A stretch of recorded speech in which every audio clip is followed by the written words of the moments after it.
Welcome to Small Arms Solutions. Today we're looking at the Faxon ARAK-21. This is a very fascinating rifle that I followed from its beginning. I think it has a lot of potential, a lot of actually military potential once they do a little bit more refinement on it. But this has been an absolute incredible weapon system that I've worked with for quite some time. Now, Faxon Machining was founded in 1978 by Dave Faxon. The first thing that they worked on was automobiles. They also had a part where they designed and made musket barrels. That was called White Colt Arms. And now Faxon Firearms was part of Faxon Manufacturing. Faxon Manufacturing is a world-class industry for manufacturing. They do both military, they do aerospace, and they also do automotive. They're have a very profound portfolio of what they work on. Now we'll talk about the gentleman named Bob Faxon. Bob, he's the current president of Faxon Firearms. He was an avid firearms enthusiast. Grew up with the ARs and the AKs, and at one point he decided he wanted to get into the firearms industry because basically he had deep drilling capabilities. His manufacturing facility basically could make anything he wanted in-house. So in 2010 he went to the SHOT Show and he wanted to see, looking for work, see what the market was. And at the time he determined that it was very hard to break into the AR manufacturing due to the fact that there were so many companies. At one point he thought that it wasn't even going to be possible. But in 2011, he wanted to get into making ARs, which he did. And he started manufacturing components. But the first project that came out was what you see here. Now, 6 months after he went to the SHOT Show, him and his sons were watching a TV show. And the TV show was on the top 10 military rifles of the world. And he saw number one, they said, was the AK. Number two was the AR. And he was a little bit disturbed by that there was number two for anything in the U.S. We don't do anything number two. We always go for number one. So he took a look at both guns, and said, what if I could make one rifle that was the best using parts of both? So basically taking the best parts of the AK, the best parts of the AR. And then it's when he went to work on his new rifle. So he had basically four criteria. He wanted reliability, which basically he chose the long stroke piston of the AK. He also wanted features. Features meaning ability to suppress, to put optics on, lasers, whatever accessories that you would want. So he wanted the ability to put anything on it that you could. Accuracy, of course, he wanted the ability to have an accurate military type rifle. And with his deep drilling capabilities, there was no question he was able to do that. And last was price. He wanted to have a good competitive price, but he was not willing to sacrifice price for quality. And that's where he went. So basically, he looked at the TV show, and he looked at the best points that they brought up for the AK and the best points of the AR. So he knew the design he wanted to go around the long stroke piston because that was one of the main features that made the AK as reliable as it was. However, with the AR, you wanted to have the ability to have a free-floating barrel. You wanted to have the ability to have a good lockup. You also wanted to have a linear construction model as well versus having the offset like the AK has. He wanted to have a side-mounted charging handle. He wanted it was much easier to manipulate. But he also decided he wanted to have the lower receiver, a basic AR lower receiver, because without a doubt, the AR-15 M16 has the best human engineering of any rifle in the world. That's why somebody are copied off of it. Human engineering basically means once you have your hand on the pistol grip, your ability to operate the safety, the bolt catch, the magazine release, everything's right there. You don't have to move your hand to do anything. So he decided he wanted to make a upper receiver that fit on a standard lower receiver. The rifle that you see here does have a Faxon-made lower receiver that's specifically for this rifle. And all that basically means is it goes with the contours. However, you could drop this on any lower receiver that you have. In fact, for years I had a lower receiver that was made by Santan Tactical that I dropped this on.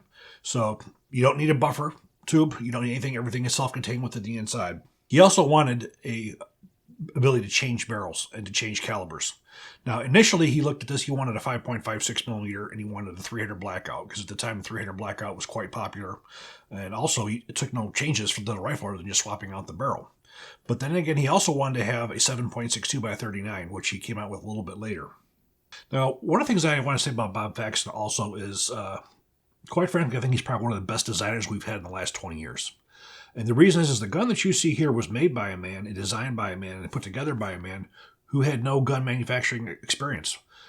He started off with a clean sheet of paper. He didn't say, well, this is the way it's always been done, so we're just going to do it. He basically started from scratch.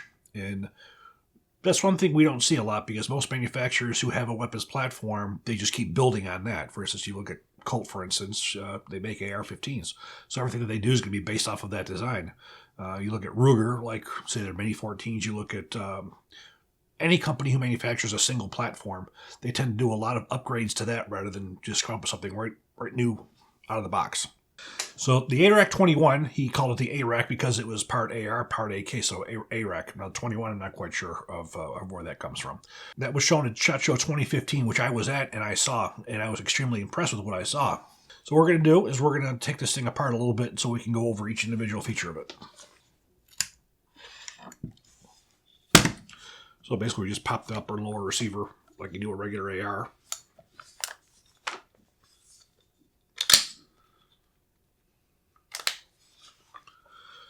And we remove the receiver. So as we see, everything is self-contained in here. So what we're going to do is we're going to take, just like any kind of a tool, we have a captive pin in the rear. We're going to push that in. We pull out. We're going to push inward on the spring guide and pull out. So here we have the recoil spring and recoil spring guide. Now if we look on the left-hand side, we'll see that the charging handle is a forward charging handle. You just pull back to the rear. So we can drop the bolt carrier right out. Now looking at the receiver, we have a single billet of 6061 T6 aluminum. Now this is his later model where you have dual ejection ports. What this allowed you to do is just by rotating the bolt 180 degrees, you could change it to a left-handed or right-handed shooter. Now, the original upper receivers that came out were just right-handed or left-handed. They didn't have an ambi one like you see right here. That was the first one that I had when it first came out, and I had a significant amount of rounds on that one. But this allows it to be totally ambidextrous. Now, they are making something right now where you can replace the deflector here. It'll cover up the side that you're not using. This is very similar in concept to the Beretta ARX, but I do believe this one here I saw before the ARX, but neither here nor there. Now, as you see, we have a top Millsander 1913 rail, and I added the arms backup sights on here. We have a gas valve in the front. It's, you stick a projectile tip in here, and you can rotate it. You have a full-on standard. You have a suppressed, and I believe you have a complete off as well, so it can be used in any condition that you would want. Now, this does come with their standard muzzle brake that they make over there, which is adjustable. I placed an ASR mount on here because I use this one suppressed. See, 3, 6, and 9, we have Millsander 1913 rails. These are attached and detachable. I placed all three of the ones on there, 3, 6, and 9, and I have the Manta covers on here. If you're interested in the Manta rail protectors, we have a code, which is BAR20, which gives you 20% off of everything on their website. These are undoubtedly the best handguards in the market. They are a little bit more expensive, but the fact is when this thing gets hot, this does an incredible job of the heat, decreasing the heat more so than anything else I've ever seen. But I do have on, so I do have the 1913 rails. You can remove those. Now we have a removable bottom handguard. So what we're going to do is we're going to go over first how this barrel assembly comes apart. All it requires is a standard hex wrench. We're going to loosen up all 6 screws.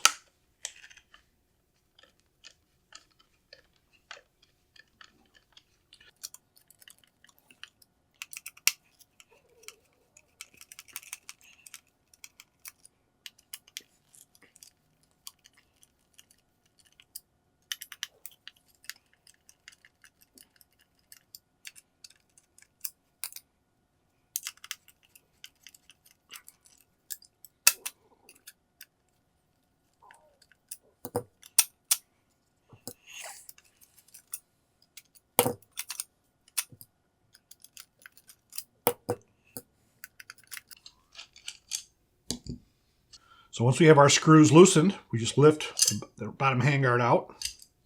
And now we're just going to pull forward on the barrel. And we lift the barrel right out. Now as we can see, the inside of the receiver. As you can see, we have rails that are placed in here. The rails in here allow the carrier to move back and forth in a straight line, so it's in line. So unlike an AR where if you were to use an external piston, you would have any kind of carrier tilt. There's no carrier tilt in this receiver. So looking in the rear, we can see the spring in here for the ambi charging handle. Now this can be removed if you prefer it on the right or left-hand side. It is ambidextrous. You can go whatever direction that you want. 5.56 millimeter barrel assembly. We have 4150 chromoly vanadium, which is a nitride finish on here. As you can see, we have it's not really a lightweight. It's probably more of a mid-weight profile. You have the gas assembly that's on here, which contains your valve and your gas block, which is drilled and pinned. So drilling pin, as you know, is a big deal for me, meaning this thing is never going to go anywhere. Again, this is a 16-inch barrel with the ASR mount. They decided to go with a 1 8-inch twist instead of a 1 turn and 7. 3-position gas valve. You have high position, low position, and off. Of course, it can be disassembled if you so chose. You can see your gas vent holes. And as you see the way the block is set up here, this is all set up so you just drop in.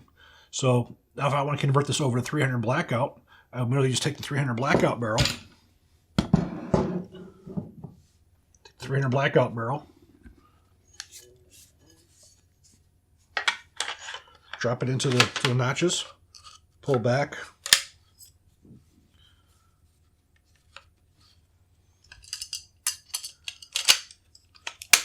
We drop our handguard right back on.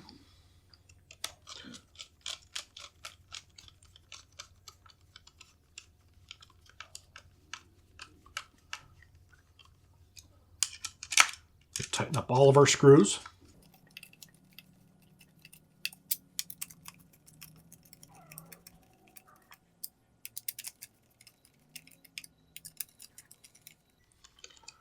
And there we have it. So now the barrel is converted over to 300 blackout. So for the 300 blackout, we do have a separate spring, which is identified by the yellow coloring on it, which is a lighter recoil spring to work better with the subsonic ammunition. However, with using a 16-inch barrel on here, it doesn't work too well with the subsonic. You still get a supersonic crack. So as we can see here, we have a carrier very similar to that of an AK for as far as long stroke. We do have gas piston rings on here. This is newer over the last year or so. They made a change from going without gas rings to adding them. This is a very big improvement for as far as wear and tear on the rifle. By putting the gas rings on here, you're able to seal off the gas port. That enables you to have less gas to operate it. So you're significantly decreasing your cyclic rate, and you're being more efficient with the gas because you don't have the gas escaping around the operating rod, so you don't have to use as much. So you also have to use a different barrel too, the different gas block on it. So if you have older barrels, you have to make sure that you get proper barrels in the proper carrier key so they're together. Now when we look at the back, we'll see we have a cam pin very similar to that of an AR-15. And for as far as the firing pin is concerned, the initial design they had was pretty neat because they just had a latch that you push down to remove the firing pin. They decided to get away from that and they went with a captive firing pin retaining pin. So we pull the firing pin out. We do have a spring in there also. We can pull our cam pin out and pull our bolt out. Now the bolt, as you see here, looks like an AR-15 is not. Initially, he wanted to make an AR-15 bolt work, but due to the fact the way the extractor was on it, it had to eject at either 3 or 9 o'clock. So he had to redesign the bolt with a different throw on it. When he designed his bolt, he decided to get away from the square and go with rounded locking lugs, which is much stronger. He also goes with 8 instead of 7 locking lugs. You also notice he uses dual ejectors. There's a reason for that. When this thing would operate, it has to throw out the cartridge case. Sometimes there was an issue with having just one in there for as far as having enough time to throw the cartridge case out. By adding the second one in there, he was able to increase that ejection force that eliminated any possibility of having a failure to eject. A good strong extractor on there as well. So now we talk about conversions. For conversions that go over to the 7.62 by 39, as you can see, we have a separate bolt and a separate firing pin. And that's for a reason. We do not use the firing pin spring with the 7.62 by 39 due to the fact that the firing pin on the 7.62 by 39 has got to protrude further. Due to the fact you have much harder primers on the Russian ammunition, you need to have more of a strike to set those off. So that's why we get rid of the spring. We get a little bit more length for as far as firing pin protrusion. And that's what's necessary for the 7.62 by 39, and you will also use a standard 5.56 recoil spring for that. As you can also see here, we have the Duramag magazine, which works perfect. This is one system. I was sort of concerned about it due to the fact that you just can't get AR magazines to cycle properly with 7.62 by 39, but the Duramag has really got that down. So again, looking at the bolt carrier, very, very well done. Again, it has more of an AR-15 type bolt and cam pin on it. So for reassembly, we just drop the bolt in. Now, due to the fact that I want this thing to eject it on the right side, I have to make sure I have the extractor going towards the right.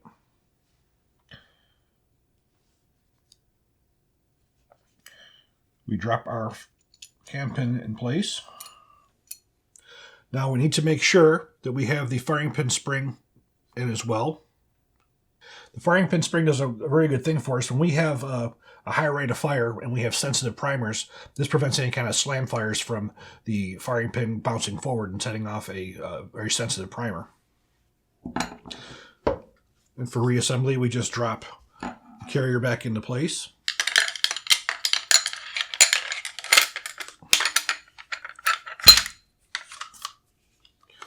We take our recoil spring, because now we're 300 blackout, we're going to switch that out to the yellow spring.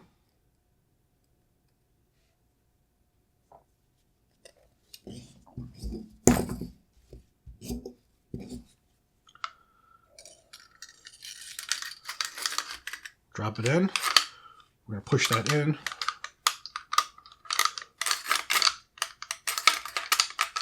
Lift up, lock it forward. Now we're converted over. Drop that back on our receiver. We're good to go. We're going to test this with all 3 different types of barrels. So the first one we're going to test fire with is going to be the 5.56 millimeter.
This gun has a very unique recoil feel. It's almost like there's nothing even there.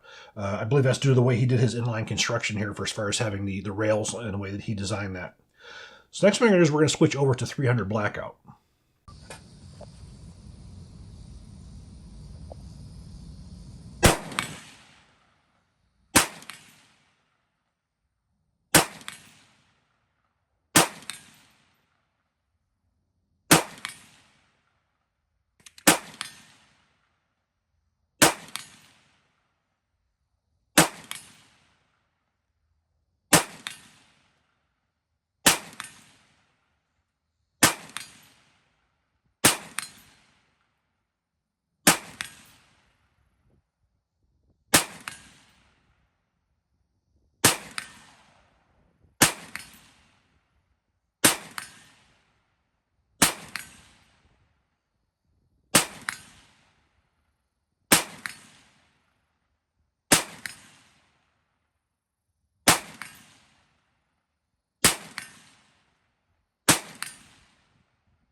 Now, the 300 Blackout, due to the fact that I was using a 16-inch barrel and wasn't suppressed, I didn't bother testing any of the subsonic ammunition. I have done it in the past, but for this particular video, we didn't bother with the subsonic ammunition. The reason being is I've tried it with my other barrel assembly with the subsonic. Due to the fact that it's a 16-inch barrel, with both the kinds of subsonic ammunition I had, I was still getting supersonic crack. So I really don't bother putting suppressors on the 300 Blackout in this configuration. If I was to do that, I would probably want to get one of their shorter barrels to make use of the subsonic ammunition. The next one is the 7.62 by 39. This, I have to admit, is my favorite of all these barrels to shoot in this gun because it feels so nice. There's a very little bit of recoil. I have shot this one suppressed. It works quite well. And the dirt mag that I have here has worked excellent.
So there you see it. We have fired all three different calibers. For somebody who wants just one rifle and wants to be able to fire all three calibers, this is definitely your rifle. The recoil on here is a very unique feel. It's a very nice feel. He has the ability to do a lot of changes on here. And I do believe this rifle does have military applications. This thing should have a chance to take a look at some of the competitions. The only thing he really probably would need to work on with this is have a good cover on here and get some testing done in adverse conditions and get it tweaked up a little bit. But overall, the reliability of this thing, the ability to interchange parts and ability to change out barrels at user level, which takes a matter of minutes, it really, really is an excellent rifle. And from the test frame, you can see all three calibers on a single hitch. And again, we have our challenge targets that we were using out there, which again makes this a lot more fun so you get that immediate response back. We do have a code that gives you 10% off of all steel. The code is SAS. So if you're in the market for some steel targets, take a look at challenge target and use code SAS. You'll get 10% off of any of those targets. So I do hope you guys enjoyed this video. This is an excellent rifle to take a look at. Please click like, please subscribe, and even better share. Thank you.